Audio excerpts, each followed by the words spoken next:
भूमध्य सागर के किनारे बसा अंतालिया तुर्की के सबसे बड़े शहरों में से एक है। यहाँ मौसम इतना अच्छा है कि सर्दियों में भी बीच पर दिन गुजारा जा सकता है।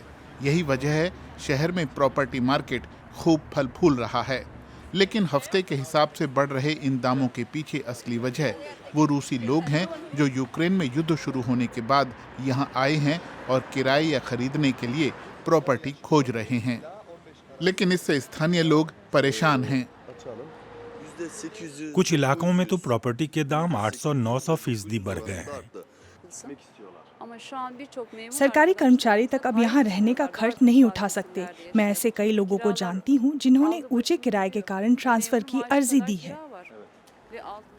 याशार और ताशी ने सोशल मीडिया पर एक ग्रुप बनाया है जिसका नाम है रेंट विक्टिम्स यानी किराए के पीड़ित।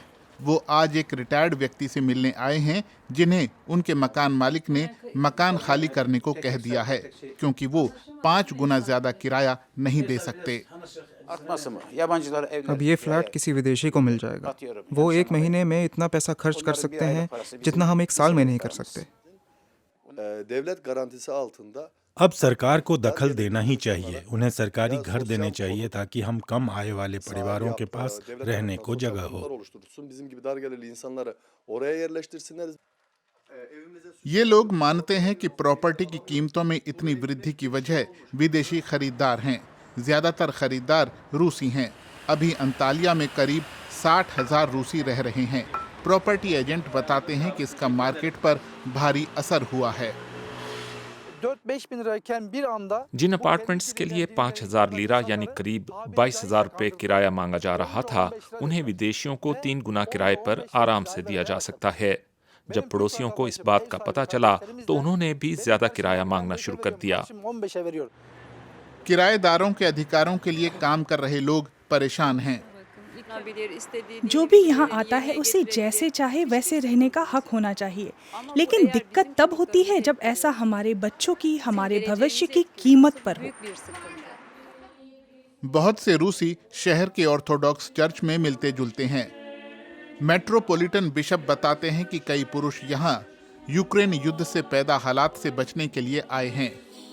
कई लोग इसलिए भी तुर्की आए हैं कि उनके देश पर अंतर्राष्ट्रीय प्रतिबंध लगे हैं। डेविड सारेव युद्ध शुरू होने से पहले ही अंतालिया आ गए थे। उन्हें चर्च का संगीत समूह अपनी जड़ों से जोड़ता है। वो कहते हैं कि अंतालिया में जगह खोजना लगातार मुश्किल होता जा रहा है, रूसियों के लिए भी। खासकर शुरुआती हफ्तों में तो अपार्टमेंट या नौकरी खोजना बहुत मुश्किल है। लोग हमेशा मुझसे सलाह मांगते हैं, लेकिन दुर्भाग्य से मैं हमेशा मदद नहीं कर पाता। आपके पास कोई बिजनेस या प्रॉपर्टी होनी चाहिए।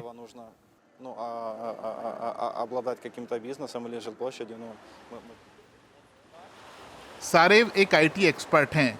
वो समंदर किनारे बैठकर लैपटॉप पर काम करना पसंद करते हैं, लेकिन वो जानते हैं कि वो भले ही 40,000 रुपए का किराया दे सकते हों, बहुत से स्थानीय लोग ऐसा नहीं कर सकते। हम तुर्की के अधिकारियों द्वारा बनाई गई शर्तों का पालन करते हैं या फिर बाजार के हिसाब से चलते हैं। आप आर्थिक और सामाजिक व्यवस्था के परिणामों के लिए हमें जिम्मेदार नहीं ठहरा सकते। लेकिन मूसा याशार कहते हैं कि घरों को लेकर जो संकट है उसके लिए रूसियों की जिम्मेदारी बनती है और कुछ जिम्मेदारी राजनेताओं की भी है।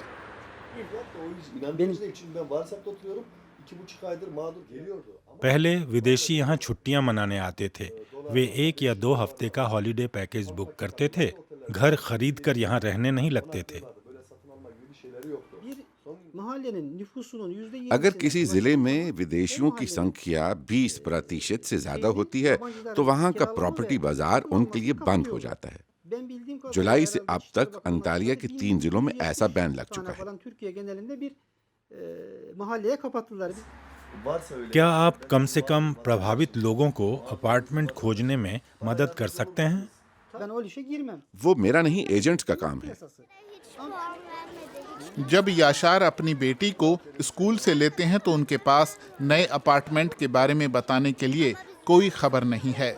वो दिखाते हैं कि सब ठीक है, लेकिन निराशा बढ़ती जा रही है। बढ़ते किराए जल्द ही मूसा याशार जैसे लोगों को अंतालिया छोड़ने पर मजबूर कर सकते हैं।